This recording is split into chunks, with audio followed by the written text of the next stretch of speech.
Welcome. Today I will talk about a game which I played against the Armenian Grandmaster Levon Aronian in the Deizisau Open many years back.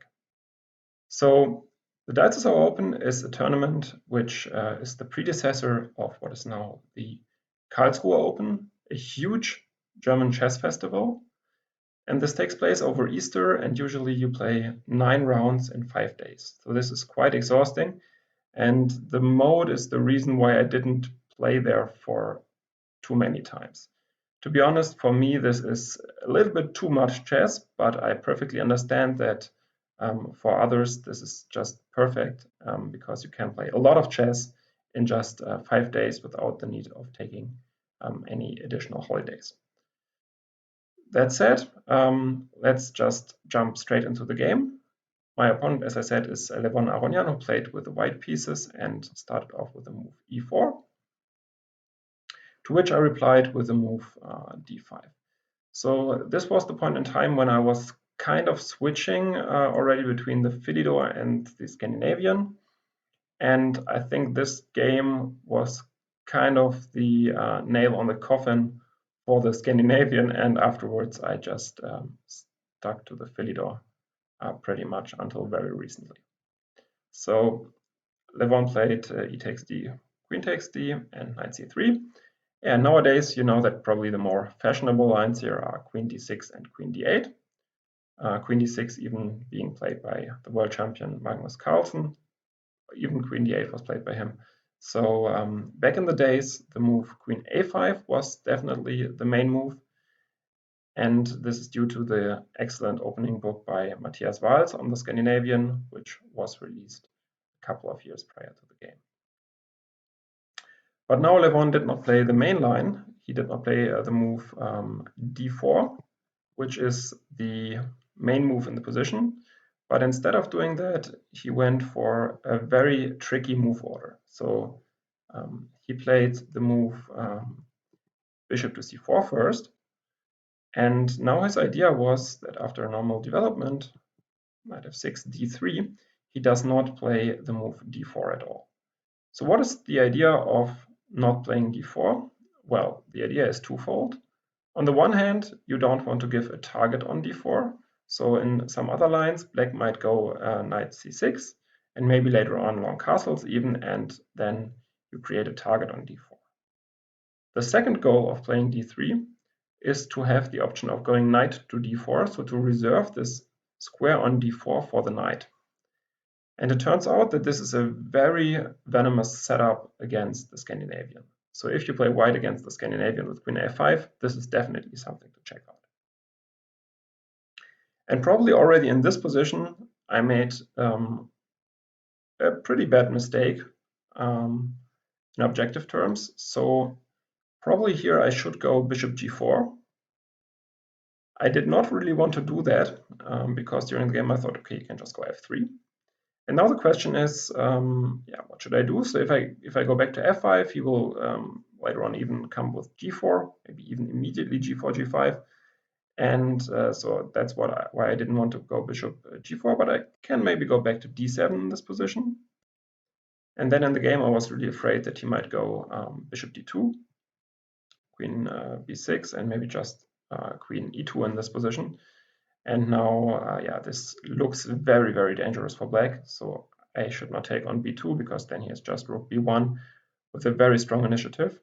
But actually, the computer kind of likes this position for black, or it says it's fine at least. So either after e6 or maybe even the very strange-looking knight c6, which intends to go knight a4, queen d4, and now it gets very concrete. But yeah, so I think it's understandable that I didn't go for this bishop g4. And I think if you analyze this a little bit with white, then you can create a pretty strong initiative over the board also after bishop g4, even though maybe in objective terms the position is still balanced. So instead of doing that, I went for the move c6, which is kind of the normal Scandinavian move. But against this move order, it turns out that this is already a pretty serious mistake and that white is already clearly better here. So he played queen to e2. And now, again, his idea is to delay knight f3, because after knight f3, I can go bishop g4. So he wants me to commit with my bishop first, before he will move his knight to f3. And yeah, I played bishop f5. And even here, he didn't go for knight f3, because that would maybe give me the option of going bishop g4. So instead, he went for h3. And the plan is very simple. So he will go knight f3, maybe g4 at some point, maybe g4, f4 even. And it will be pretty difficult for me to deal with that. So I played e6 in the game, which looks pretty normal. And he played bishop b4. And now just knight f3.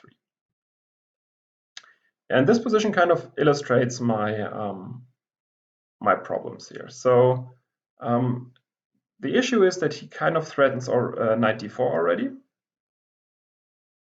And therefore, probably I should now go back with queen c7 and accept that I'm slightly worse. But even there, after castles and maybe like g4 later on, it's definitely quite unpleasant, and it's definitely also at least slightly worse for black. Instead of doing that, I went for the move knight to d5, which looks logical. I want to release some tension from the position, which makes sense. On the other hand, I now fall behind in development even more.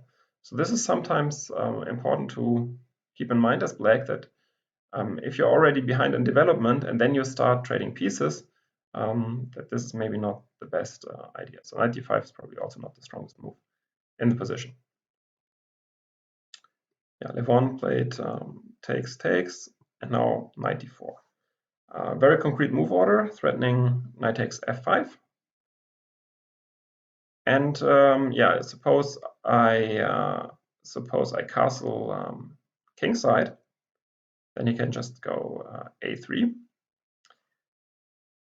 And normally in the Scandinavian, when white has not yet castled, you can often ignore the move a3, because white does not immediately threaten to take on b4. However, in this position with a knight on d4, things are different, because let's say if I go knight c6 right now, then he could just go knight b3, protect the rook on a1, and so even if I keep my queen on the a file, he can just go a takes b right now, because the rook is protected. So therefore, after knight d4, let's say castles a3, I should probably now take on c3, takes queen c7, but here even like after long castles, the position is extremely unpleasant for black, because we have these bishops which are on opposing squares. So mine is on the white squares and his is on the black squares, and he has enormous attacking potential for that reason. But now just going g4, h4, and trying to mate me. All right, after knight d4, I did not castle, but instead I played the move bishop g6, which also looks logical, avoiding that you can take on f5. And he now played another pretty strong move, so maybe you can pause the video and you can find how white can reinforce his attack even further. All right, so he played the move h4, threatening h5. And for instance, if I go knight c6 here, that would immediately run into takes, h5, g4, and winning a piece. So the problem is that h5 runs into knight takes e6, with the idea that if I go f takes e, he can just go queen takes e6, win the bishop back, and be 2 pawns up.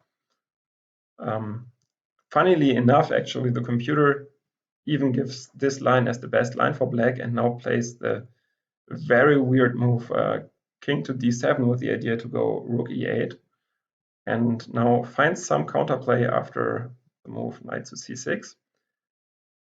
I did not go for this h5 move because I was afraid of knight takes e6, but I went for the more natural move, which is queen to b6.